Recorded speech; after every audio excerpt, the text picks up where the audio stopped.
এই তুই বলতো আম পাতা জোড়া জোড়া। প্রেম করব থোড়া থোড়া। এই তুই বলতো শীতকাল কাকে বলে? স্যার, যে কালে বিড়ি না খেলে মুখ থেকে ধোয়া বের হয় সেই কালকে শীতকাল বলে। এই চুপ। তুই বলতো যে খেলে তাকে কি বলে? তাকে বলে খেলোয়াড়। এই যে জানে তাকে কি বলে? জানোয়ার। এই ফারমান, তুই বলতো বেশি লোভ করলে কি হয়? লোভে পাপ, পাপে প্রেম, প্রেমে বাস, বাকিটা ইতিহাস। এই তুই বলতো সংসার কিভাবে সুখী হয়? সংসার সুখী হয় পুরুষেরই গুণে।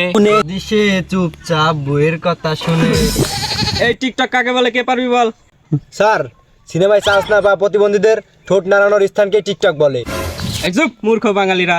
স্যার, বাঙালিকে মূর্খ বলবেন না, বাঙালিরা অনেক চালাক হয়। তাহলে বলতো বাঙালিরা কি ভালো পারে?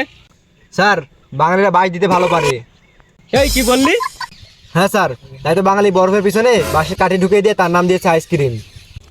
তুই কি জানিস বিদ্যাসাগর রাস্তায় ঘুরে ঘুরে পড়াশোনা করতো? স্যার, বিদেশেও তো আমিও হতে পারতাম, কিন্তু রাস্তা রাস্তায় যদি পড়াশোনা করতে যে গাড়ি মরে যাই। তোরা মানুষ হলি না।